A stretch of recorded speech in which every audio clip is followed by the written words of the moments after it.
예, 함께 기도하시겠습니다. 사랑과 은혜가 풍성하신 살아계신 하나님 아버지 감사를 드립니다. 세상 많은 사람들 가운데 저희를 먼저 복음으로 불러주시고 그 은혜를 믿음으로 말미암아 하나님의 자녀라는 권세를 주심에 감사드립니다. 우리에게 베풀린 그 사랑이 말로만 사랑한 것이 아니라 하늘 영광을 버리시고 이 세상에 오셔서 십자가에서 피 흘려 죽기까지 구원해 주신 그 은혜에 감사드립니다. 여호와께서 내게 주신 모든 은혜를 무엇으로 보답할까 하신 말씀처럼 우리 남은 생애 동안에 그 은혜를 갚을 수는 없지만 보답하는 마음으로 감사하는 마음으로 살 수 있도록 인도해 주시기를 원합니다. 이 시간 주의 이름으로 모이는 국내 교회뿐 아니라 해외 모든 교회 가운데에 주 성령께서 합당한 말씀 가운데로 인도해 주시기를 원합니다. 특별히 해외에서 열악한 환경에서 복음을 전하시는 선교사님과 함께한 모든 동역자 위에 영육 간에 능력으로 강건케 하셔서 주의 복음 힘있게 증거될 수 있도록 역사해 주시기를 원합니다. 이 시간 말씀 앞에 저희를 불러 모아 주셨사오매 하나님의 선하시고 기뻐하시고 온전하신 뜻이 무엇인지 알 수 있도록 인도해 주시기를 원합니다. 주 성령께서 이 가운데 두루 행하셔서 각 심령들을 붙잡아 주시고 은혜 베풀어 주시기를 원합니다. 또한 말씀을 듣는 가운데에 자신의 삶을 뒤돌아보고 합당치 못한 숨은 허물을 깨닫게 하사 말씀을 씻어 온전한 마음으로 주를 섬길 수 있도록 인도하여 주시옵소서. 또 교회 가운데에 육신의 병고로 치료받고 있는 성도님들이 계시다면 하나님께서 회복시켜 주시고 치료시켜 주셔서 신앙생활 하는데 어려움 없도록 인도해 주시기를 원합니다. 또 우리 가운데에 마음에 심받고 있는 지체들, 고난 있는 지체들, 주님께서 모든 형편 아시움에 각 사람을 이루해 주시고 더욱 주님 바라보고 신앙생활 할 수 있도록 인도해 주시기를 원합니다. 또한 교회 가운데 많은 일들이 계획되어 있습니다.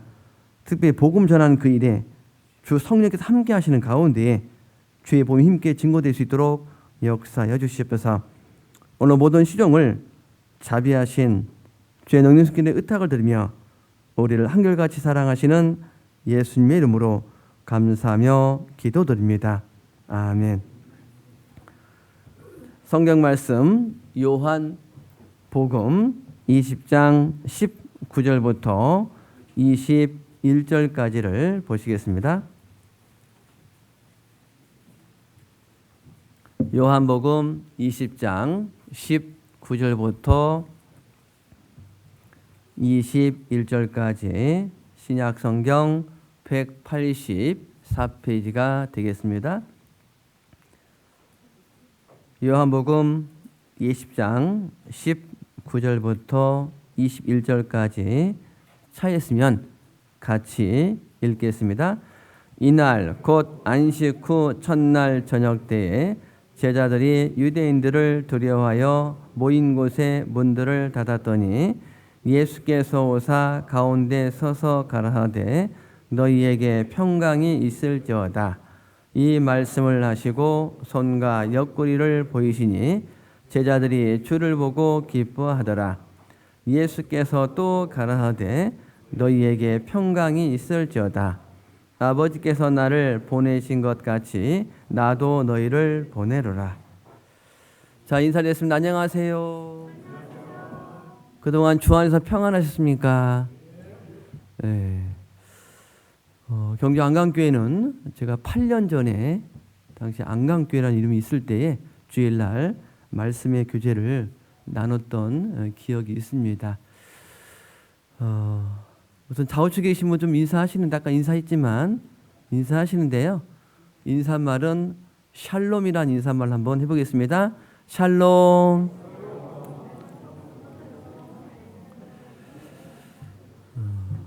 샬롬이 도대체 무슨 뜻이냐? 오늘 뭐 따갈로우로 인사를 좀 뭐 이렇게 배우긴 했는데요. 평강하십니까? 평안하십니까? 화평하십니까? 라는 뜻을 가지고 있습니다. 우리 한국 사람도 안녕하세요라는 그런 인사말 하는 것처럼 유대인들은 샬롬이라는 인사말을 나눴습니다. 그래서 오늘 19절에도 보면은 19절에 보면 끝부분에 너희에게 평강이 있을지어다. 부활하신 주님께서 두려움과 의심과 어려움 가운데 있는 그 가운데 나타나셔서 너희에게 평강이 있을지어다라고 말씀을 하고 있습니다. 그런데 21절에 또다시 말씀하시기를 너희에게 평강이 있을지어다라고 반복해서 말씀하고 있습니다. 첫 번째 평강에 대한 의미하고 두 번째 평강의 의미는 조금 다릅니다. 그래서 오늘 평강이 있을지어다라는 내용으로 함께 교제를 나누기를 원하는데요. 자, 이스라엘 나라의 수도는 예루살렘이죠. 의미는 평화의 성읍이다 라는 뜻을 가지고 있습니다. 이 샬롬이라는 단어가 어쨌든 인사말로 쓰여지는데 삶의 모든 영역을 다스리는 축복이라는 의미로 또 생각해 볼 수가 있습니다. 결혼한 남녀에게 샬롬하면 행복하게 사세요 라는 의미가 있고, 전쟁터에 나가는 병사에게 샬롬하면 살아서 돌아와라. 병중에 있는 분들에게 샬롬하면 빨리 병이 회복되기를, 치료되기를 바랍니다. 그 어부에게 샬롬하면 만선에서 들어오라는 그런 의미를 가지고 있습니다. 자, 우리 시대 미국이라는 나라에서 50대, 60대 남성을 대상으로 해서 가장 마음에 원하는 게 뭐냐라는 라고 질문했는데 첫 번째가 마음이 좀 평안했으면 좋겠다. 자, 우리 시대는 점점점 살기 좋은 것 같은데 마음은 힘들어지고 각박한 시대를 살고 있습니다. 성경에 말씀하시기를 평안을 너에게 끼치노니 곧 나의 평안을 너에게 주노라.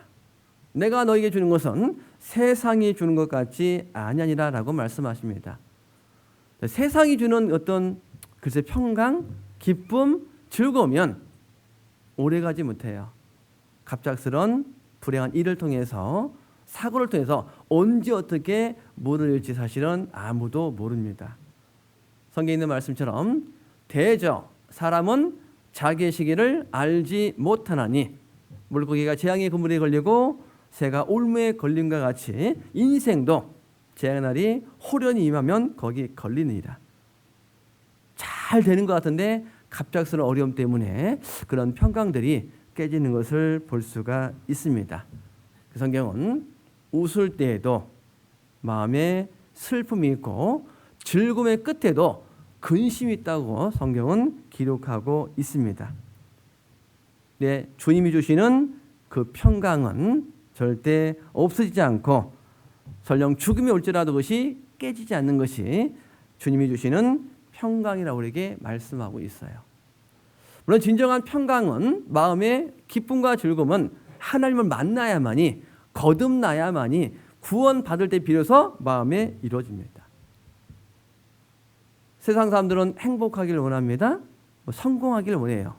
보람되이 살기를 원합니다. 진짜 행복한 사람이 누구냐? 구원받은 사람이에요. 성경에 있는 말씀처럼 이스라엘이여 너는 행복자로다. 여호와의 구원을 너같이 얻은 백성이 누구냐? 또 3000년 전에 다윗이 말하기를 사람의 행복에 대하여 다윗이 말하기를 그 죄를 가리우심을 받고 그 죄를 인정치 아니할 사람이 복이 있다 우리에게 말씀하고 있습니다. 결국은 하나님을 만나야 진짜 내 영혼에 평강이 사실은 있다는 거예요. 그래서 전도 2장에 있는 말씀처럼 사람이 먹고 마시며 수고하는 가운데서 성경에 심령으로 낙을 누리게 하는 것보다 나은 것이 없나니 내가 이것도 본즉 하나님의 손에서 나는 것이로다. 우리는요 옛날보다 잘 살게 됐잖아요, 그죠? 그럼에도 불구하고 행복지수는 옛날보다 더 줄어든 것 같아요. 진정한 심령의 기쁨이라는 것은 통장의 잔고가 늘어나는 게 아니라 하나님과의 만남, 올바른 관계를 맺을 때에 비로소 나는 행복하다라고 고백할 수가 있다는 겁니다. 자, 본문 내용 보겠습니다. 20장 19절 말씀에 이날 곧 안식 후 첫날 저녁 때에 이날은 바로 예수님께서 부활하신 날입니다. 부활하실 때 처음 만난 사람이 막달라 마리아입니다. 그리고 제자들은 예수님이 잡혀가 돌아가실 때 다 흩어졌는데 이제 두려워하고 있습니다. 유대 종교에서 혹 죽음을 당하지 않을까. 그 두려움 가운데 있는 그들에게 예수님이 그들에게 나타나셨어요. 19절에 보면 이날 곧 안식 후 첫날 저녁 때에 제자들이 유대인들을 두려워하여 모인 곳에 문들을 닫았더니 예수께서 오사 가운데 서서 가라사대 너희에게 평강이 있을지어다라고 말씀하십니다. 이 첫 번째 평강은 너희 모든 죄 문제를 내가 십자가에 다 갚았으니 너희 영혼에 평강이 있을지어다라고 우리에게 성경은 말씀하고 있습니다. 부활하셨다는 것은 사망 권세를 깨뜨리신 거죠. 육신의 죽음은 원인이 죄잖아요. 예수님은 죄와 상관없는 분이고 죄가 없으신 분인데 부활하셨다는 것은 우리를 구원하신 보증으로 부활을 하신 것입니다. 그래서 20절 말씀에 이 말씀을 하시고 손과 옆구리를 보이시니 제자들이 주를 보고 기뻐하더라. 손과 옆구리를 보이시다는 것은 부활의 보증이죠. 또한 우리에게도 훗날 부활의 몸을 입을 것을 성경은 그림자로 말씀을 하고 있는 겁니다. 그리고 21절 말씀에 예수께서도 가라사대 너희에게 평강이 있을지어다 아버지께서 나를 보내신 것 같이 나도 너희를 보내노라. 예수님 제자를 보내시면서 너에게 평강이 있을지어다라고 우리에게 말씀을 하고 있습니다. 구원받을 때 우리 영혼에 평강이 이루어진 거죠. 수고하고 무거운 짐자들아 다 내게로 오라. 너에게 평강을 주신다 우리에게 말씀을 하고 있습니다. 구원받은 이후에 신앙생활은 그 평강을 누리면서 살아가야 돼요. 로마서 5장에 있는 말씀처럼 의롭다함 받은 결과로 하나님과 화평을 누리라 우리에게 말씀을 하고 있습니다. 신앙생활 가운데서 우리 영혼의 평강은 이루어졌지만 마음도 사실은 쉼을 얻어야 하잖아요. 인생 살아가다 보니까 고난이 있어요, 없어요? 많은가 봐요. 네. 구원받아도 고난이 있습니다. 자, 이스라엘 백성들이 400년 동안 종사한 이후에 종으로 있다가 해방을 받았습니다. 너무 기뻤어요. 하나님께 찬양을 드렸습니다. 광야에 가보니까 환경이 어렵잖아요. 그죠? 조금 지나서 하나님께 원망했던 모습을 볼 수가 있습니다. 저 신앙생활 가운데 성경이 말씀하시기를 그리스도의 평강이 너희 마음을 주장하도록 하라는 말씀이 있어요. 그 말씀은 삶 속에서 주님의 평강이 주인 노릇하도록 노력하라. 그 평강이 너희 삶을 지배하도록 노력하라 우리에게 말씀을 하고 있습니다. 그 우리의 신앙생활에서요. 잘 하다가 주님 만나는 게 가장 좋잖아요. 그죠? 책망 가운데 만나면 안 되잖아요. 자, 성경 베드로서 3장을 좀 보시겠습니다. 베드로서 3장.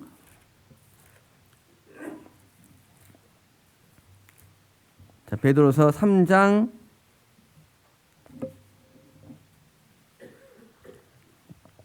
13절 말씀입니다. 신약 성경 387페이지 베드로 3장 13절 말씀. 우리는 그의 약속대로 의에 거하는 바 새하늘과 새 땅을 바라보도다. 천국에 대한 소망이죠. 14절 말씀. 그러므로 사랑하는 자들아 너희가 이것을 바라보나니 주 앞에서 점도 없고 흠도 없이 같이 읽겠습니다. 평강 가운데서 나타나기를 힘쓰라. 주님 다시 오실 때에 평강 가운데서 주님 만나기를 힘쓰라. 힘쓰라는 말씀은 저절로 되는 것이 아니라 노력이 필요하고 또한 주의가 필요하다고 말씀하십니다. 이 세상은 악한 자에 속하겠고 이 험악한 세상에서 신앙을 지킨다는 것은 사실은 쉽지가 않습니다. 어찌 보면 신앙생활은 전쟁과도 같아요. 저 신앙에 3대 적이 있다고 말합니다. 첫 번째가 내 안에 변화되지 않는 성품이죠. 죄성입니다. 나와의 싸움이 첫 번째고 두 번째는 세상. 이 세상의 의미는 하나님을 인정하지 않는 가치관, 세상, 풍속, 문화들이 내 신앙을 흔들어 버리죠. 세 번째는 악한 마귀가 우리를 끊임없이 방해합니다. 사탄 마귀가 나한테 관심이 많을까요? 적을까요? 부담스러울 정도로 나한테 관심이 많습니다. 왜 그럴까? 이미 구원받은 사람은 그 구원을 빼앗을 수 없습니다. 왜? 하나님이 붙잡고 있잖아요. 우리 자기에서 구원받은 것이 아니라 하나님 은혜로 그 은혜를 믿음으로 영생을 얻었습니다. 한 번 구원받으면 영원히 이루어지지 않는데 신앙생활을 못하도록 마귀가 계속 흔들어요. 신앙생활하면서 넘어질 때 있어요, 없어요? 우리 신앙생활하다 보면 남들 다 잘 사는 것 같잖아요. 그죠? 야, 저분은 진짜 신앙생활 참 잘하고 어려운 것도 없겠다. 근데 내면으로 들어가고 살펴보면 모양은 다르지만 어려움이 있어요, 없어요? 사실 어려움이 다 있다는 겁니다. 자, 그래서 우리 신앙생활 가운데요. 정말 마음의 기쁨과 즐거움을 늘 유지하며 살면 좋겠는데 성령의 충만한 삶을 살 때도 있지만 침륜 가운데에 살 때도 있다. 성경은 의인은 7번 넘어질지라도 다시 일어나려니와. 넘을 수 있어요. 누구든지 넘을 수 있습니다. 근데 중요한 것은 오뚜기 신앙이 돼야 돼요. 넘어졌는데 거기에서 계속 자빠져 있으면 영육간에 손해보는 게 맞아요. 이게 넘어져도 일어나는 시간이 빨리 일어나야 너무 늦게 일어나면 그 시간 동안에 내가 건져야 될 영혼에 대한 부분도 그렇고 내 신앙을 올바로 할 수가 없다는 겁니다. 자, 그래서 어떻게 하면 평강 가운데 살 수 있을까? 그 세 가지를 관계적인 측면으로 좀 생각을 해보겠습니다. 신앙생활은 관계입니다. 첫 번째가 하나님과의 관계예요. 가장 중요한 관계입니다. 두 번째는 사람과의 관계입니다. 그리고 세 번째는 세상에 살지만 세상에 속한 자가 아닙니다. 세상과 우리가 떨어져 살 수 있는 게 아니잖아요. 세상에 살지만 세상에서 성경은 거룩하게 살아가라고 말씀하십니다. 세상에 너무 마음이 뺏기다 보면 하나님의 평강을 누릴 수가 없다는 겁니다. 그 세 가지 부분을 빌립보 4장을 통해서 잠깐 살펴보겠습니다. 빌립보서 4장.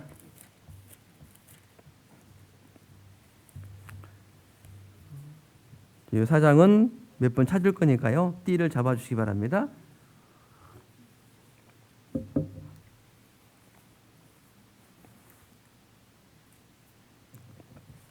자, 빌립보 4장 4절 말씀. 4절 말씀을 같이 읽겠습니다. 주 안에서 항상 기뻐하라. 내가 다시 말하노니 기뻐하라. 성경은 항상 기뻐하라고 말씀하시는데 그럴 수 있는 비결이 주님 안에서, 주 안에서 항상 기뻐하라고 우리에게 말씀하고 있습니다. 하나님 관계가 참 중요하다. 구원받을 때 하나님의 자녀로 우리가 태어났습니다. 근데 하나님과 나 사이에 생활 속에 죄가 들어오기 시작하면 교제가 원활하지가 않아요. 그러면 마음의 평강을 누리기가 사실은 어렵다는 겁니다. 자, 성경 우리가 신앙생활 하면서요, 마음이 중요하잖아요. 그죠? 무릇 지킬 만한 것보다 더욱 내 마음을 지키라. 생명이 그러니 이에서 납니다. 마음을 지켜야 되는데 이 마음이요, 신비로워요. 마음은 넓어질 수도 있고 좁아질 수도 있고 마음이 무거워질 수도 있고 마음이 가벼울 수도 있고 그냥 마음이 이게 여러 가지로 왔다 갔다 하는데 그 마음을 지키려면요 생각을 지켜야 됩니다. 생각. 마음이 꽂히면 반드시 행동해요, 안 해요? 합니다. 그런데 생각의 한 씨앗이 마음에 심겨지면 자, 이것이 하나님과 상관없이 살 수도 있고 또 이 부분이 평강 가운데 살 수가 있다는 겁니다. 자, 로마서 8장에 있는 말씀처럼 육신의 생각은 사망이요 영의 생각은 생명과 평안이라 우리에게 말씀하고 있다는 거예요. 성경 읽기를 합니다. 창세기, 출애굽기, 그 다음에 어떤 성경이에요? 아직 거기까지 안 나갔죠. 이게 이제 창세기부터 쭉 읽기 시작하면 아마 거기에 지나갈 부분도 있겠지만 또 요즘에 성경 읽기가 여러 가지가 있고 하루에 동시에 신구약, 뭐 시가서, 뭐 시편 뭐 이렇게 읽긴 하는데요. 읽다가 딱 멈춰지는 곳이 레위기 성경이잖아요. 그 레위기 성경이 왜 이렇게 어려울까요? 용어들이 법적인 용어들이 많아요. 딱딱합니다. 레위기 성경의 전반부는 희생제사잖아요. 하나님께 나갈 수 있는 것은 희생제사를 통해서 하나님께 나갈 수 있다. 구원받는 걸 말하죠. 예수님의 희생을 통해서 그 피 값을 우리 죄가 다 갚아졌다는 것이 믿어질 때 천국 갈 수가 있습니다. 더우시죠?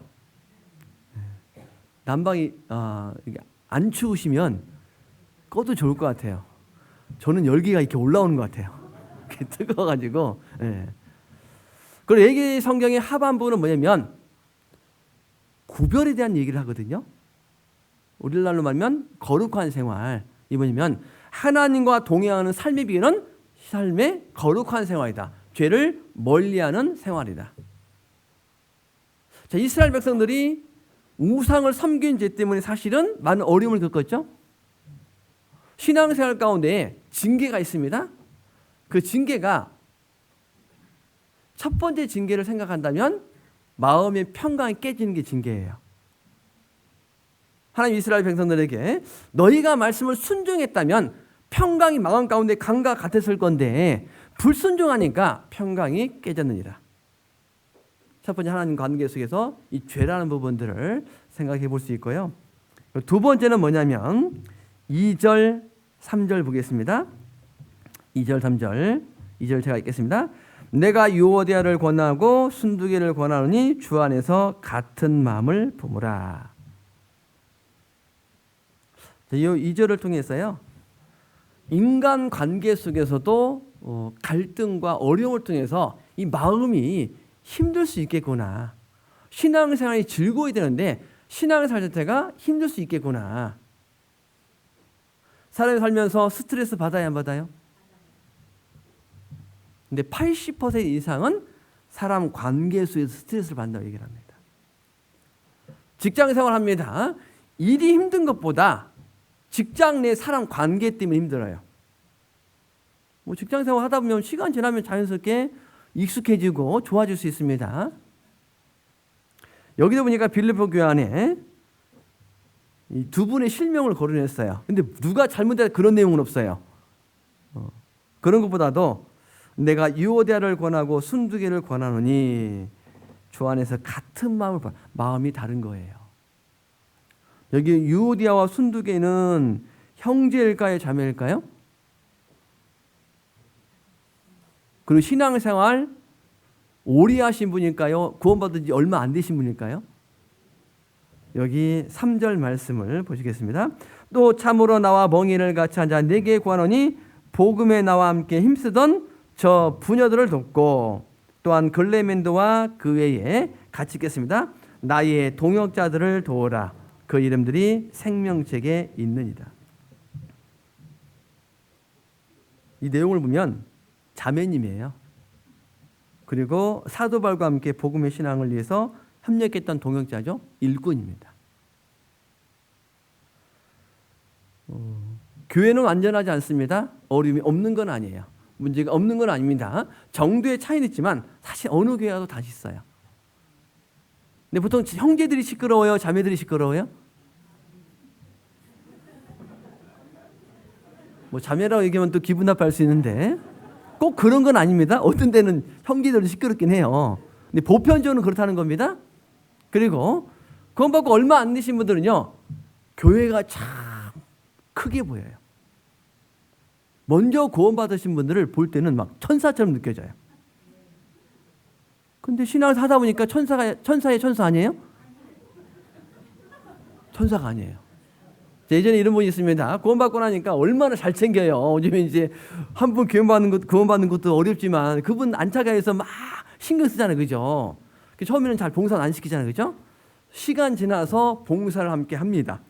이제 조장님과 함께 이제 주방들에서 봉사하면서 본성이 나오잖아요. 우리는 사실은 천사는 아닙니다.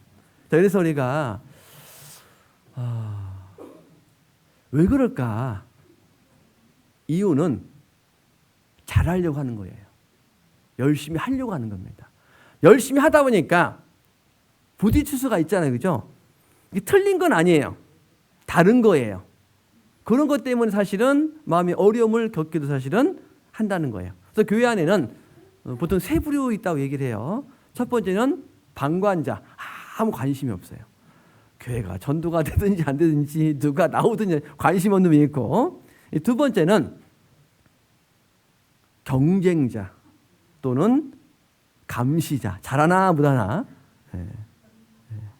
세 번째는 동역자가 있다고 말씀하십니다. 자, 동역자고 동업자고 같아요, 달라요? 동업자는 잘 돼도 문제가 되고 잘 안 돼도 문제가 됩니다. 동역자는 같은 목적을 위해서 마음을 같이 하고 힘을 같이 하는 것이 동역자라 우리에게 말씀을 하고 있다는 거예요. 성경 우리에게 같은 마음을 품으라고 말씀하십니다. 그래서 우리가 사람 관계가 참 어려운 것 같아요. 우리 임원들 성도 섬기는 것도 참 쉽지가 않습니다. 너무 가까이 가도 그분이 너무 부담스러워하고 조금 거리를 두면 나한테 관심 없다고 또 서운해하고, 그래서 지혜가 필요한 것 같아요. 이게 교회 생활뿐만이 아닙니다. 가정 생활도 마찬가지죠. 직장 생활도 마찬가지입니다. 사회상도 마찬가지예요. 사람 관계를 통해 사실은 어려움이 사실은 없는 게 아니라는 거예요. 그런데 우리가 어떤 마음이 중요할까? 그리고 세 번째는 세상과의 관계.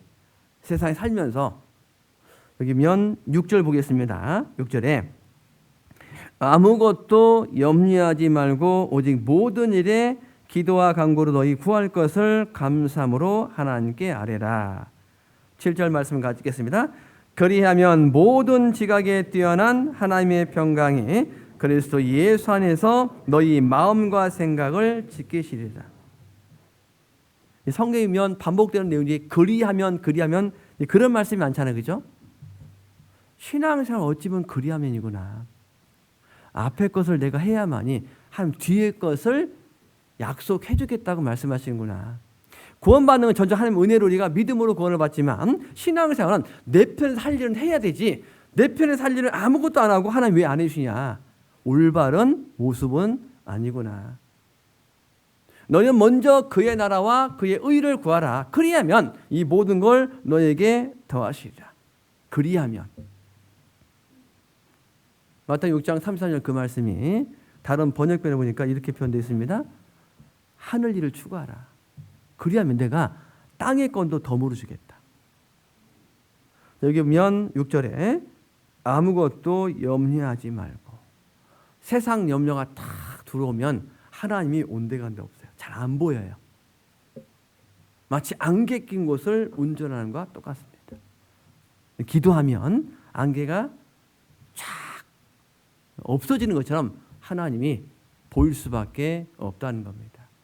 그래서 이 세 가지 측면으로 주어진 시간 동안에 말씀을 드리고 싶은데요. 첫 번째는 하나님으로 더불어 화평을 누리자. 하나님 관계인데 하나님을 가까이 하셔야 돼요. 하나님을 멀어지게 하는 게 뭐냐? 그것이 바로 성경은 죄라고 우리에게 말씀하십니다. 구원받고 난 이후에 생활 속에 죄를 지어야 안 지어요? 요한일서에 보면 죄를 안 진다는 것은 거짓말이다라고 우리에게 말씀하시는데요. 자, 여기 잡으시고 욥기 22장 보겠습니다. 욥기 22장.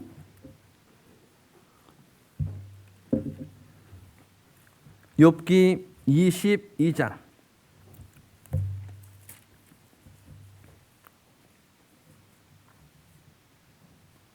욥기 22장 21절부터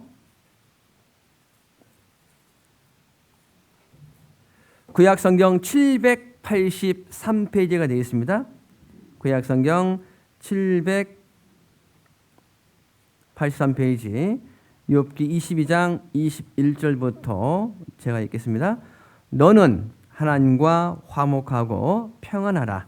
그리하면 복이 내게 임하리라. 청컨대 너는 그 입에서 교훈을 받고 그 말씀을 내 마음에 두라. 내가 만일 전능자에게로 돌아가고 또 내 장막에서 불의를 멀리 버리면 다시 흥하리라. 내 보배를 진토에 버리고 오빌의 금을 강가에 돌에 버리라. 25절 26절 말씀 같이 읽겠습니다.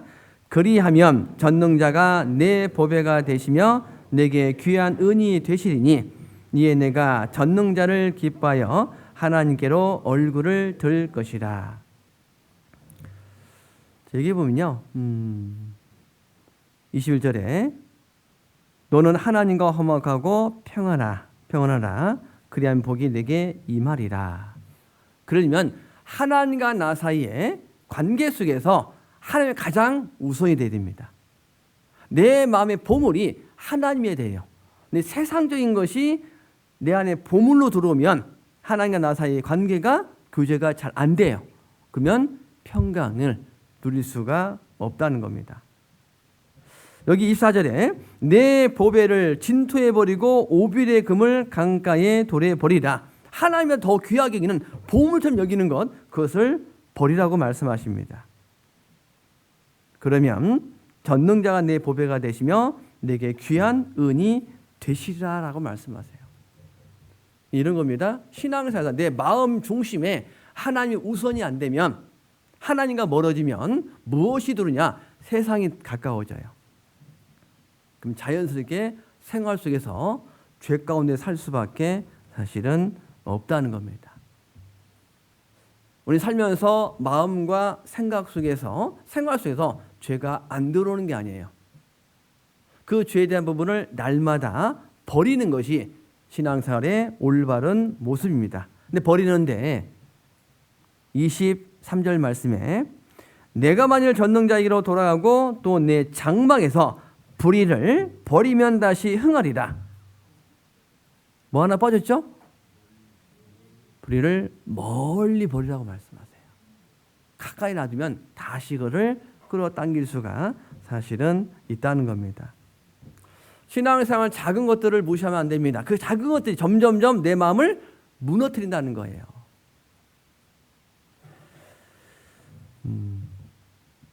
혹시 안강에도 사과를 과수원 있나요? 네?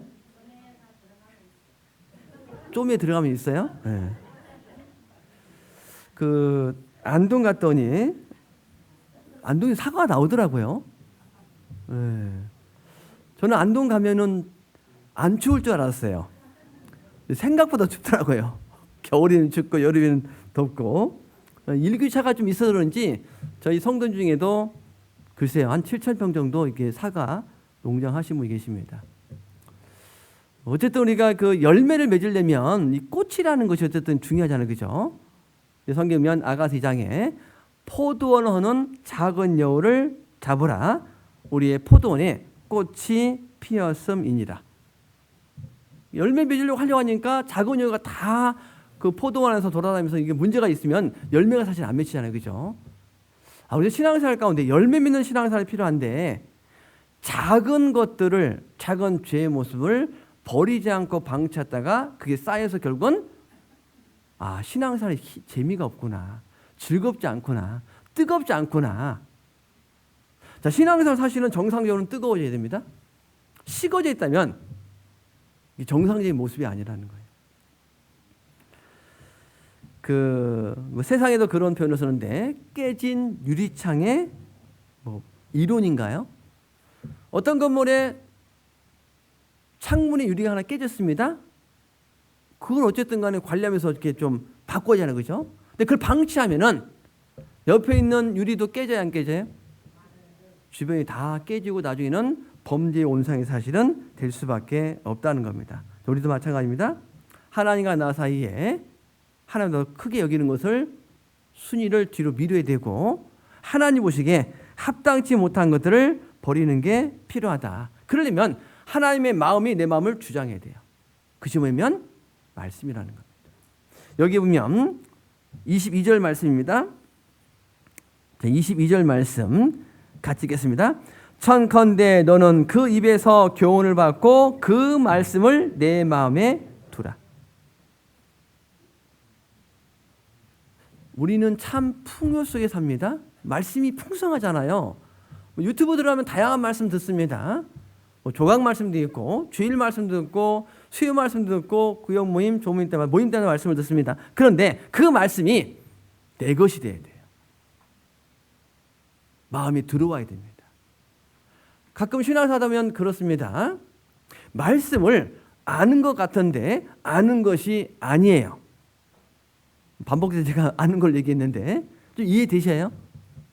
알고는 있어요. 그게 내 거는 아니에요. 내 믿음의 분량은 순종한 만큼이 내 믿음의 분량입니다. 자, 그래서 신앙생활을 오래 할수록 말씀이 내 마음을 주장해야 됩니다. 자, 시편 119편 165절에 주의 법을 사랑하는 자는 큰 평안이 있으리니, 단순하게 읽는 자가 아닙니다. 주의 법을 사랑하는 자, 하나님 말씀을 사랑하는 자가 결국 마음에 평강이 있다고 우리에게 말씀하세요. 사랑한다는 것은 시간을 내는 거죠. 사랑한다는 것은 즐거워하는 겁니다. 사랑은 늘 생각하는 거죠. 하나님을 생각한다는 것은 말씀을 늘 기억하고 묵상하는 시간이 결국은 평강을 유지할 수 있는 비결이라는 거예요. 자, 우리가 신앙생활 하면서 나름대로 열심히 살아요. 아침 일찍부터 밤 늦게까지 수고합니다. 근데 중요한 것은 하나님과 멀어지면 그 모든 것이 허사다라고 우리에게 말씀하세요. 가끔 보면 참 나름대로는 열심히 사는데 뒤돌아보면 남는 게 없는 분이 계십니다. 삶이 힘들어요. 자세히 보면 신앙적 욕심도 없고 하나님과 점점 멀어져 있습니다. 성경 시편 127편입니다.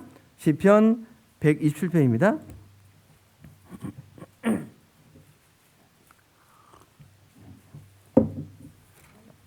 시편 127편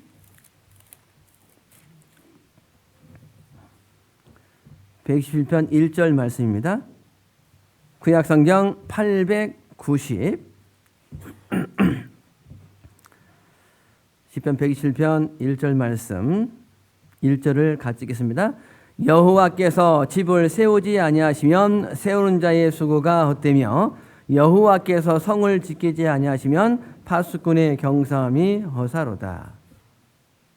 집도 성도 하나님이 안 도와주시면 세워질 수 없고 지킬 수가 없다.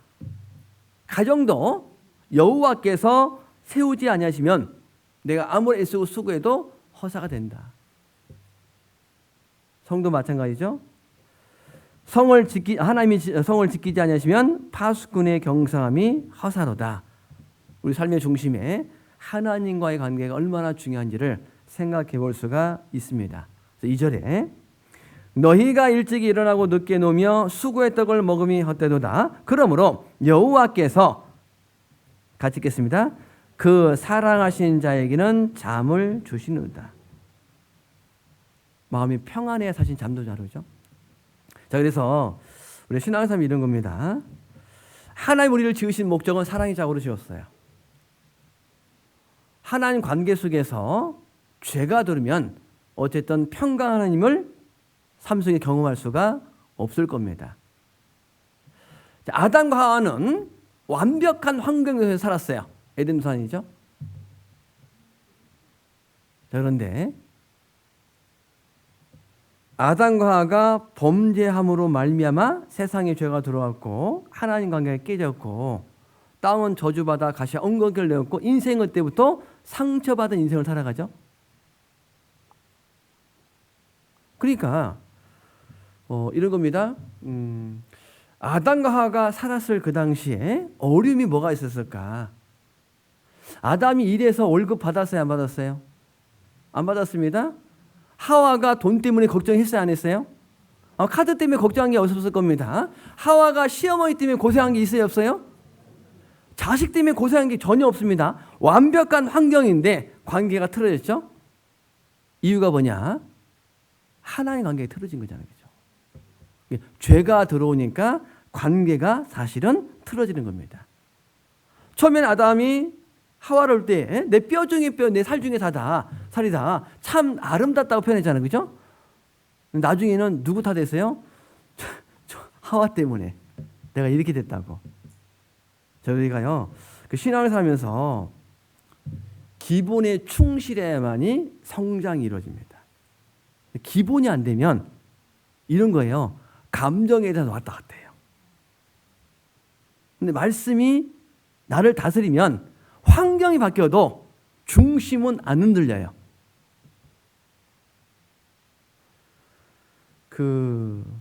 우리나라 축구 선수 중에 하여튼 꽤 유명한 사람 있죠. 손 누구예요? 손흥민 선수인데 그 아버지가 누군지 아세요? 손웅정이라는 분인가요? 맞는지 모르겠습니다. 근데 그분이 원래 그 축구 선수 출신이잖아요. 사실은 이제 이 아버지가 아들을 어쨌든 이제 교육시킨 거잖아요. 코치 역할도 하고 감독 역할도 하고. 그런데 이제 이게 큰 아들이 있고 작은 아들이, 손흥민 선수가 작은 아들인데 사실은 본인들이 원해서 축구를 가르친 거예요. 사실은 축구가 힘든데 너희들 하겠냐? 이게 본인들이 하겠다 한 거예요. 그래서 힘들다고 해도 야 너희들이 시작한 거 아니냐. 그래서 결국은 했는데 이 아버지가 7년 동안 기본기만 훈련시킵니다. 슛을 시키지 않아요. 얼마나 지켰겠어요, 그렇죠? 그러니까 이 몸에 체득이 돼야 되는 거예요. 그래서 신앙생활도 이게 신앙생활 중에 말씀이 가장 중요한 내용이구나. 하나님과 내 관계가 중요하구나라고 말씀을 드릴 수 있습니다. 그 두 번째는 뭐냐? 사람의 관계라는 거예요. 자, 우리 시대에 그 감정 노동자들이 있습니다. 한 700만 명 중에 그분들이 이제 감정 노동자로 표현해요. 감정 노동자는 열받아도 웃어야 돼, 안 웃어야 돼요? 웃어야 돼요. 요즘은 뭐 보통 대놓고 하는데, 자, 우리도 그럴 수 있습니다. 신앙을 살다 보니까 참아야 될 게 많아요. 근데 어떤 마음으로 참아야 되냐? 물론 그리스도의 마음으로 인내라는 게 필요하다. 자, 이뤄진 영혼을 전도할 때도 인내가 필요하죠. 신앙생활도 인내가 필요합니다. 사랑은 첫 번째가 오래 참는 거잖아요. 사랑할수록 인내하고 기다리고 오래 참을 수가 사실은 있습니다. 교회 생활은 사실은 관계예요, 관계.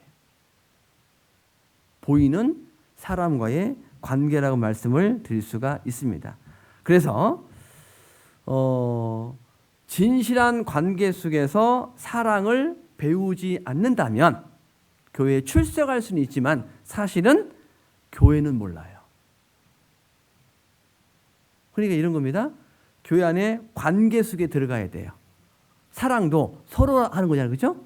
봉사도 서로 하는 겁니다. 대접도 서로 하는 거예요. 사랑도 서로 하라고 말씀하시잖아요. 그렇죠? 관계 속에서 부딪힐 수 있지만 그 부딪힘이 신앙 안에서 부딪히면 나중에 성장해요. 근데 육신적으로 부딪히면 상처밖에 안 남아요. 자, 부딪히면 일시적으로 아플 수 있습니다. 우리는 사람이잖아요. 뭐 연약한 게 있습니다.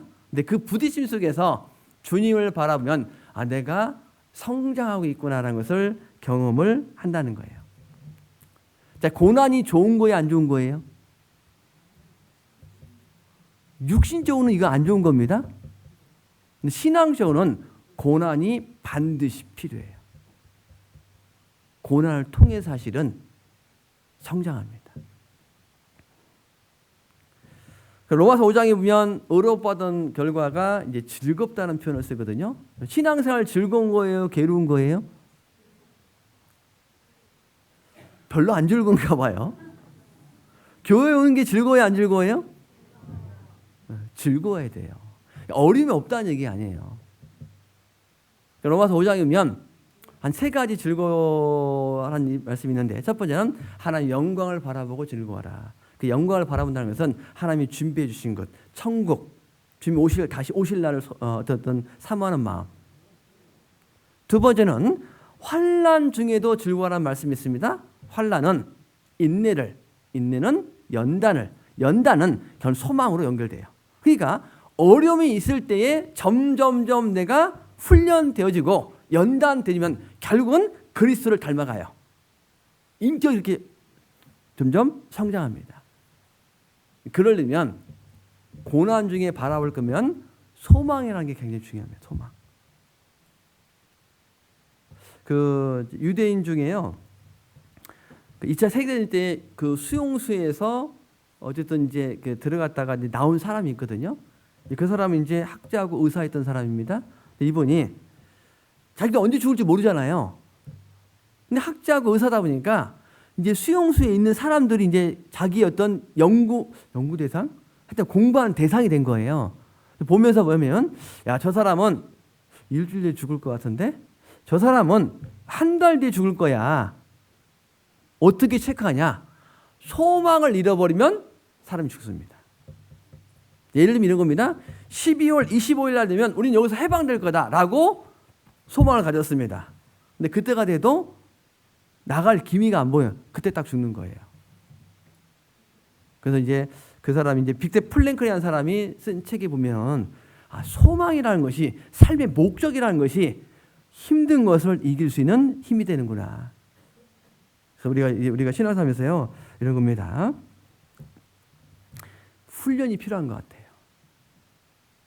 전도에서 구원받는 것도 중요해요, 그렇죠? 그것만치 중요한 그보다 더 중요한 건 없습니다. 근데 구원받는 사람이 양육이 되고 성장이 돼야 교회가 사실 더 힘이 있어요. 자, 그러려면 관계 속에 내가 훈련되어지는구나. 그래서 사람 관계는요, 이 건강한 사람의 관계가 있다고 얘기합니다. 너무 가까워도 안 되고 멀어도 안 돼요. 너무 가까우면 인간적으로 친밀하다 보니까 서로 간에 필요 이상으로 간섭합니다. 이건 아닌데 싶은데 혹시 관계가 틀어질까 봐 싫은 소리를 못해요.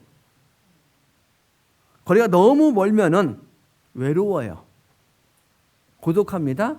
정작 도움이 필요할 때 그 도움을 얻을 수가 사실은 없다는 겁니다. 우리 신앙사면서 관계가 참 중요한데 관계 속에서 열받을 때가 있어요, 없어요? 그때 조심해야 됩니다. 자, 성경 에베소서 4장을 보겠습니다. 신약 성경 에베소서 4장.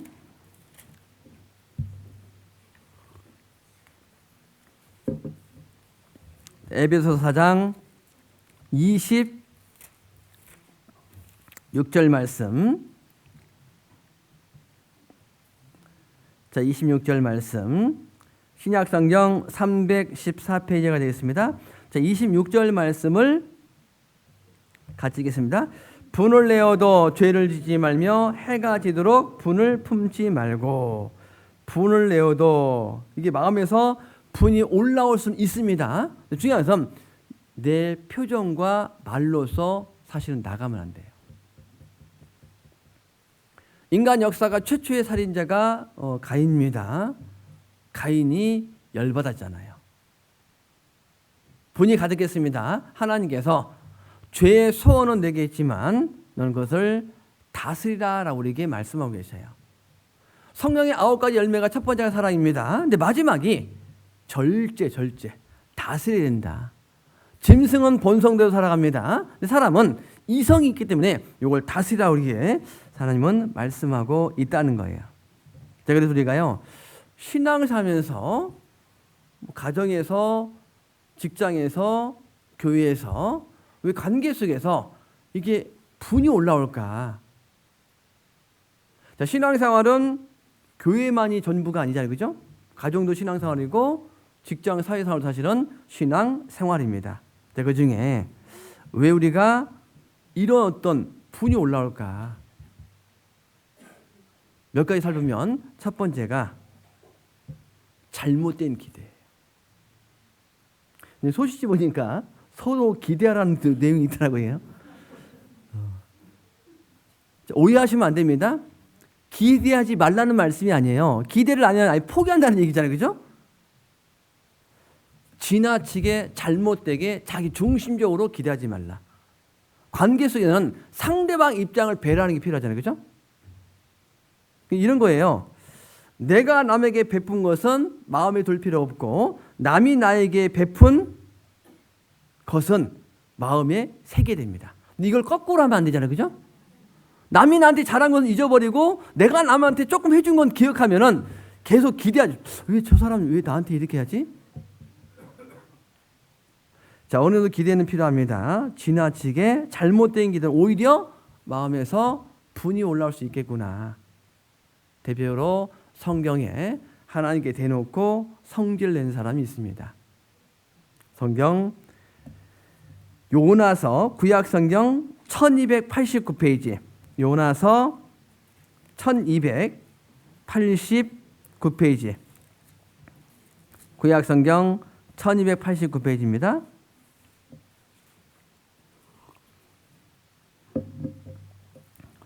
요나서 3장 10절 말씀입니다.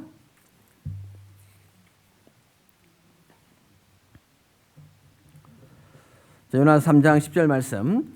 하나님이 그들의 행한 것 곧 그 악한 길에서 돌이켜 떠난 것을 감찰하시고 뜻을 돌이키사 그에게 내리라 말씀하신 재앙을 내리지 아니하시니라. 요나 4장 1절입니다. 구약성경 1289페이지. 요나가 심히 싫어하고 노하여 여호와께 기도하여 가로되. 요나가 이제 열받은 거죠. 4장 9절 말씀, 4장 9절 말씀 같이 읽겠습니다. 하나님이 요나에게 이르시되 내가 이 박넝쿨로 인하여 성냄이 어찌 합당하냐. 그가 대답하되 내가 성내어 죽기까지 할지라도 합당하니이다. 요나도 보통 성격이 아닌 것 같아요. 쉽게 하나님께 대놓고 할 수가 없었을 겁니다. 인간적으로 보면 이해는 돼요. 요나 입장에서, 자기 민족의 입장에서 아시리아 국가는 사실은 원수국가거든요. 성경이 이제 요나에게 니느웨로 가라, 하나님 심판의 메시지를 전해주라. 처음부터 안 갔잖아, 그죠? 나중에는 고생하다 결국 갔습니다. 왜 처음부터 안 가려고 했을까? 하나님의 성품을 알았던 거예요. 여기 4장 2절 볼까요? 4장 2절에 여호와께 기도하여 가로되 여호와여 내가 고국에 있을 때에 이러하시겠다고 말씀하지 아니하였나이까. 그러면 내가 빨리 다시스로 도망하였사오니 같이 읽겠습니다. 주께서는 은혜로우시며 자비로우시며 노하기를 더디하시며 인애가 크시사 뜻을 돌이켜 재앙을 내리지 아니하시는 하나님이신 줄을 내가 알았음이니이다. 하나님은 어떤 죄인이라도 회개하고 돌이키면 심판하지 않는 걸 안 알잖아요. 근데 인간적으로 보면 원수국가잖아요. 망하길 기대한 겁니다. 그 기대가 무너지니까 요나 입장에서 사실은 이 분이 사실은 올라왔다는 겁니다. 우리도 마찬가지죠. 지나치게 잘못된 기대는 오히려 내가 힘들 수 있겠구나. 어느 기대가 좀 필요할 수 있습니다. 모르면 교제해 줄 수 있어요. 그래도 안 되면 사실은 기도하고 기다려주는 게 사실은 필요하다는 거예요. 자, 사람은 쉽게 변해야 안 변해요? 우리가 사람을 바꿀 수 있어요, 없어요? 못 바꿔요. 자기 스스로도 바꿀 수 있어요, 없어요? 자기도 안 바뀌는 남을 어떻게 바꿔요, 그죠? 하나님이 행하시도록 때는 말씀의 교제도 필요하고 어쨌든 하면 할 수 있도록 기다리는 게 필요할 겁니다. 두 번째는 사람 관계 속에서 이게 분이 올라오는 것은 비교하는 거죠. 비교하면 시기 질투가 올라옵니다. 비교하는 대상은 나중에는 이 경쟁 대상자잖아요. 반드시 좋게 안 봐요. 가인이 화가 난 이유 중에 한 가지는 아벨이 비교 대상이 된 겁니다. 이스라엘 역사 초대왕이었던 사울이 열받은 것은 다윗이 비교 대상자가 된 거예요. 하나님은 다윗을 사울의 동역자 주신 거잖아요, 그죠? 블레셋까지 전체 갔다가 돌아오니까 여인들이 사울이 죽인 자는 천천히요, 다윗이 죽인 자는 만만이로다. 경쟁 대상자가 된 거예요. 이 신앙생활은요, 육신주도 마찬가지입니다. 비교해서 좋을 건 없어요. 남보다 조금 내가 좀 나으면 마음이 교만해지고, 남보다 좀 못하다 생각하면 스스로 이제 비참해집니다. 신앙적으로 나보다 잘 사는 분들을 봐야 돼요. 나보다 신앙생활 잘 못하시는 분을 통해서 나 이 정도는 괜찮아. 그분들은 사실 성장 자체를 포기한 겁니다. 육신적으로도 나보다 조금 어려운 분들 통해서 하나님 나 감사합니다. 그래도 많이 주셨네요. 근데 육신적으로 좀 잘 사는 분 보면 나는 저 정도는 누리지 못하는데. 근데 우리 시대에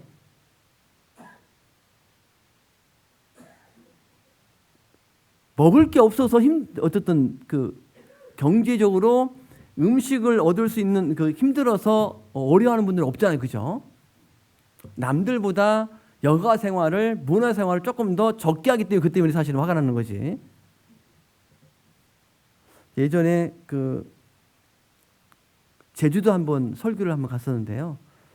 그 제주도에서 비행기가 이제 이륙하는데 보니까 뒤에서 그 비행기가 쭉 줄 서 있더라고요. 그만큼 우리나라가 제주도 여행을 자연스럽게 많이 한다는 거죠, 그죠? 2010년도에 그 전 세계적으로 행복 지수를 이렇게 나라별로 이렇게 수치를 이렇게 좀 했는데, 행복 지수, 행복을 가장 느끼는 나라를 보니까 1위가 부탄이라는 나라로 선정됐습니다. 부탄 들어봤어요? 부탄? 부탄 가스 말고요. 자, 2010년도에 조사했을 때 1위였는데 2019년도에 조사해 보니까 95위로 뚝 떨어졌어요. 원인이 뭐냐? 그 사이에 인터넷이 공급된 겁니다. 다른 나라 보니까 자기들 못 사는 거예요. 몰랐을 때는 괜찮았는데. 저희가 신앙사면서요, 비교하는 것은 결코 지혜로운 게 아니다. 비교하는 자기 자신과 비교. 내가 작년보다 조금 더 잘 살고 있을까 하나님 앞에? 내가 지난달보다 1% 조금 더 잘 살고 있는 걸까? 말씀 생활은, 교제 생활은, 봉사 생활은, 전도하는 그 일은 조금 더 내가 좀 나아지고 있는 걸까? 자기 자신과 비교하는 게 성장할 수 있는 기회가 사실은 될 겁니다. 그리고 또 한 가지는 말 때문에 사람이 힘들어요. 말을 함부로 하면 반드시 사람에게 상처를 줄 수 있고 또 말 때문에 내가 상처를 받을 수도 있다는 겁니다. 신앙사람이는 마음이 달라지죠? 그럼 말도 달라져야 돼, 안 달라져야 돼요? 말 달라져야 돼요. 그리고 말투도 사실은 달라져야 됩니다. 난 어쩔 수 없어. 난 원래 이래. 그건 성경적이지 않다는 거예요. 그죠? 누구든지 그리스도 안에 있으면 새로운 피조물이라 말씀하시잖아요. 그죠? 이 사람 관계 속에서요, 이 말투 때문에 오해받기도 하고 말투 때문에 사람 관계가 어려움을 겪을 수 있습니다. 말만 잘해도 말 한마디가 천냥빚을 감당하고 말을 잘하면 빚을 사러 갔다가 뭐 가져온다고 돼 있어요? 빚을 사러 갔다가 말 잘하면 두부 가져온다고 하잖아요. 그죠? 그래서 이제 어떤 책에 보니까 이런 내용이 있던데 프랑스 한 카페의 그 커피 값이요, 주문하는 사람의 그 주문 말에 따라서 값이 달라진대요. 커피 10,000원. 커피 주세요. 6,000원. 안녕하세요. 커피 한 잔 주세요. 3,000원. 실제 그런 식당이 있다고 얘기하더라고요. 이런 거예요. 이게 말투도요, 어떤 경우는 공격적인 표현이 있어요. 그죠? 공격적인 표현보다는 좀 우호적인 표현이 필요하겠다. 말을 했는데 마음이 따뜻했는데 말을 하는데 자꾸 마음이 다쳐요. 이런 것 같아요. 신앙사람은 겪잖아요. 내가 말을 하는데 한두 분이 아니라 여러분이 그걸 불편한다면 내가 내 말을 조심하는 게 필요하겠다. 그건 또 신앙생활의 지혜라고 말씀을 드릴 수가 있습니다. 그리고 말을 하는 것도 중요하지만 듣는 것도 중요해요. 초대왕 때는 사울이 왜 10년 동안 다윗을 죽이려고 쫓아다녔을까? 귀가 얇았어요. 그러니까 들을 말과 듣지 않을 말은 분별이 있는데 아무거나 들은 거예요. 자, 성경 사무엘상 24장 볼까요? 사무엘상 24장. 사무엘상 24장.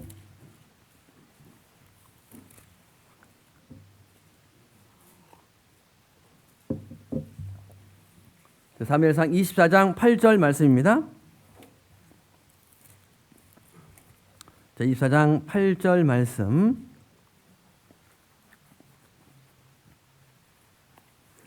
자, 24장 8절 말씀을 제가 읽겠습니다. 그 후에 다윗도 일어나 굴에서 나가 사울의 뒤에서 외쳐가로되 내 주 왕이여 하며 사울이 돌아보는지라 다윗이 땅에 엎드려 절하고 사울에게 이르되. 그 이후 말씀 같이 읽겠습니다. 다윗이 왕을 해하려 한다고 하는 사람들의 말을 왕은 어찌하여 들으시나이까. 듣는 게 참 중요한 것 같아요. 그런데 말하는 것하고 듣는 것하고 어떤 게 더 힘든 것 같아요? 그냥 아무 생각 없이 들으면 어렵지 않습니다. 그런데 듣는 게 사실 어려운 거예요. 들을 때 잘못 들을 수 있거든요. 여기서 종사회장님이 광고하시잖아요. 근데 그중에 반대로 듣는 분이 있을까 없을까요? 있어요. 교회에서는 이렇게 광고했습니다. 근데 저쪽 가보니까 다르게 들었어요. 그럼 이제 오해합니다. 어떻게 교회에서 이럴 수 있느냐. 와서 확인하면 되는데. 이 사람은요, 보고 싶은 것만 보게 되고 듣고 싶은 것만 들을 수 있겠구나. 야, 듣는 게 참 중요하구나.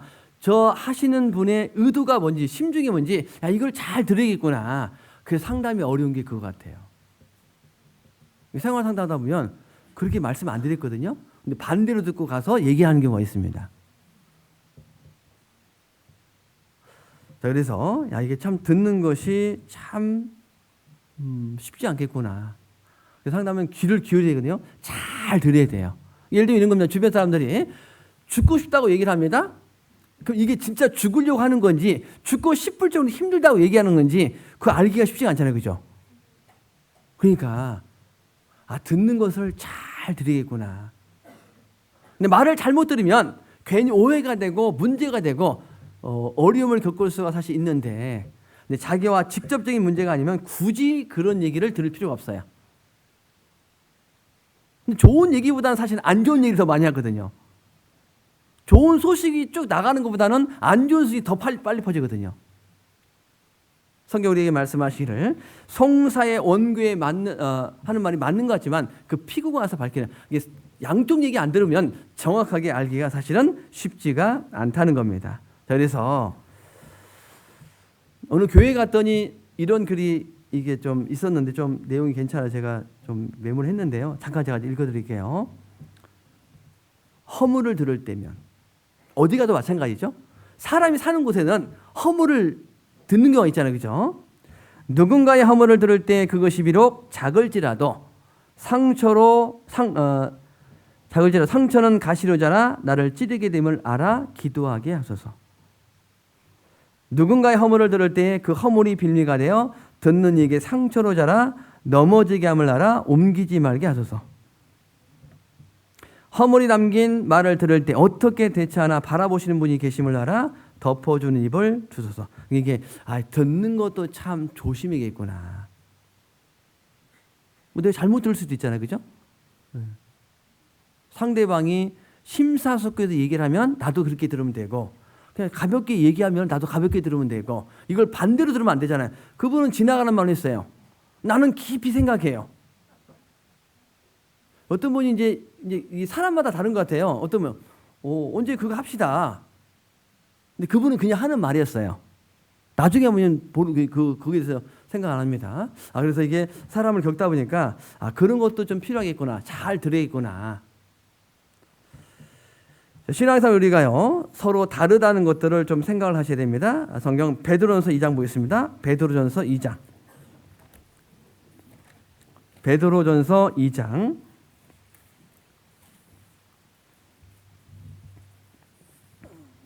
베드로전서 2장 4절 말씀입니다. 2장 4절 말씀. 신약성경 378페이지입니다. 2장 4절. 사람에게는 버림받아 되었으나 하나님께는 택하심을 입은 보배로운 산돌이신 예수에게 나와 5절 말씀을 같이 읽겠습니다.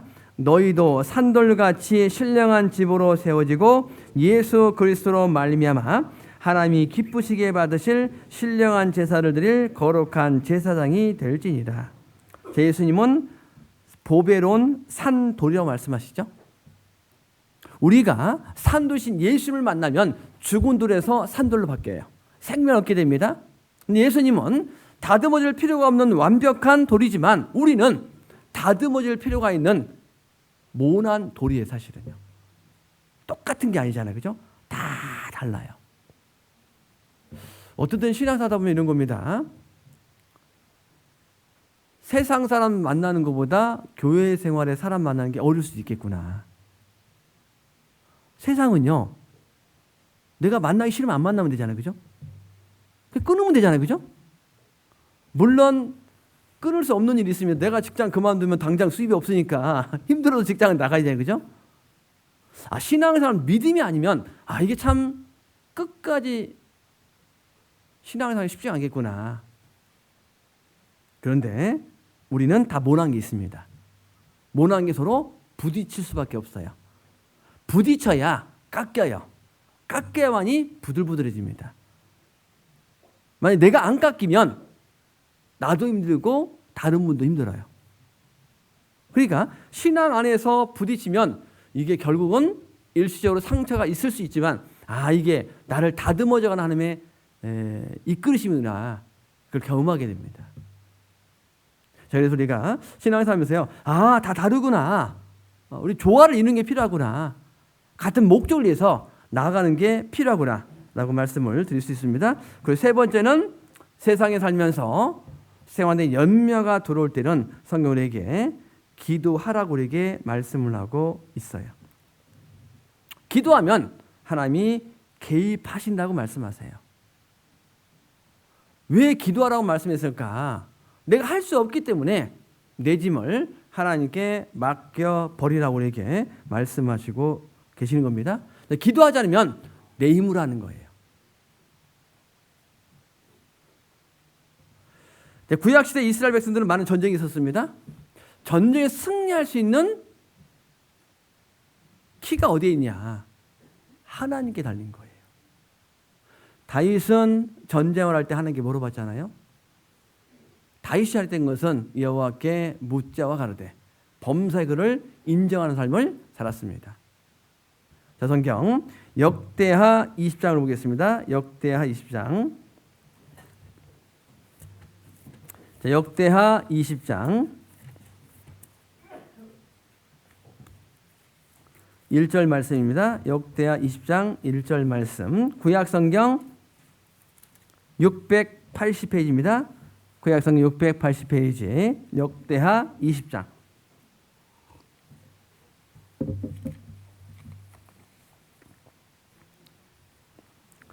역대하 20장 1절 말씀을 제가 읽겠습니다. 구약성경 680페이지 역대하 20장 1절. 그 후에 모압 자손과 암몬 자손이 몇 마흔 사람과 함께 와서 여호사밧을 치고자 한지라.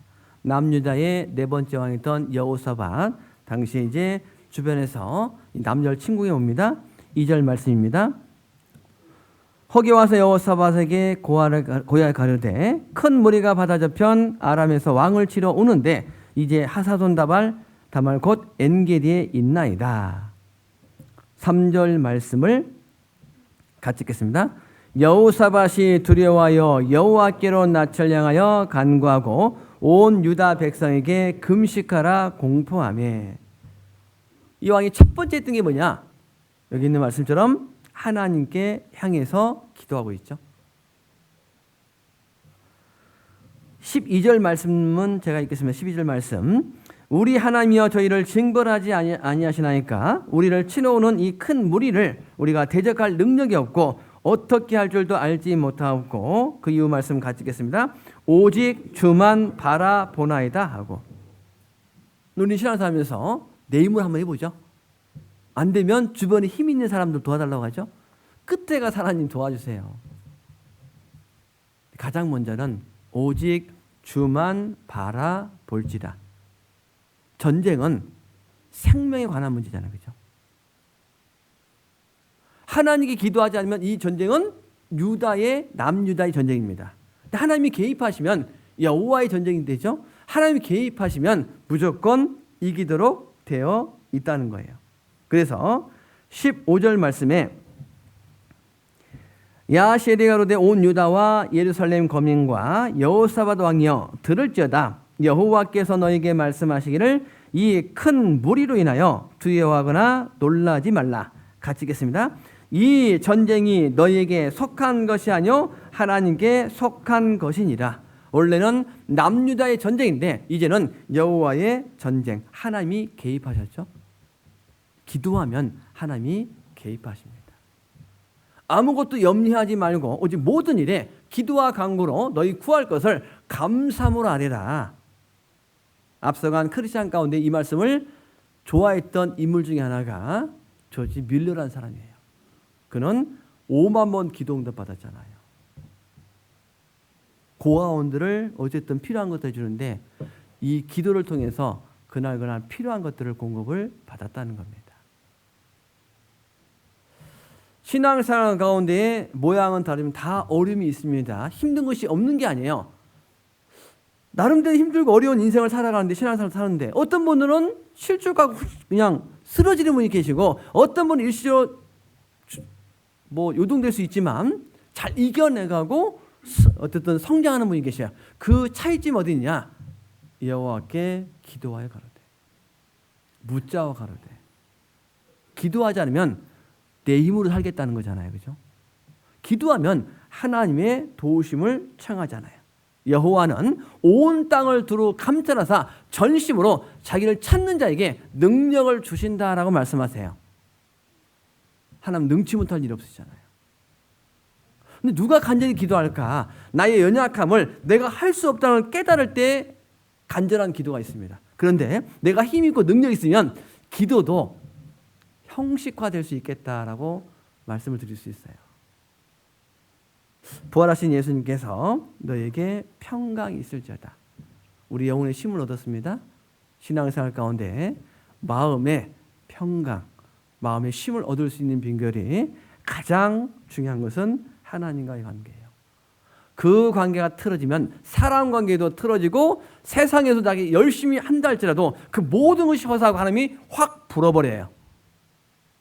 그러니까 사람한테 잘 보일 게 아니라 누구한테 잘 보여야 돼요? 하나님께 잘 보여야 돼요. 하나님께만 잘 보이면 어려움이 없는 게 아닙니다. 결과적으로 하나님이 나에게 좋은 걸 주시는구나. 우리가 이제 자녀 키우는 것도 그런 것 같아요. 자녀는 품 안의 자식입니다. 언젠간 떠납니다.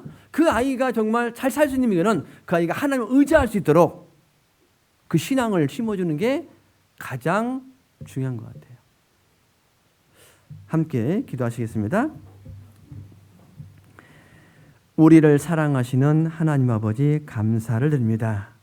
우리를 고와 같이 버리지 아니하시고 예수 그리스도의 보배로운 피로 말미암아 하나님의 자녀라는 권세를 주심에 감사드립니다. 무엇보다도 마지막 시대에 복음이 역사하는 교회에서 복음을 살 수 있도록 기회 주심에 감사드립니다.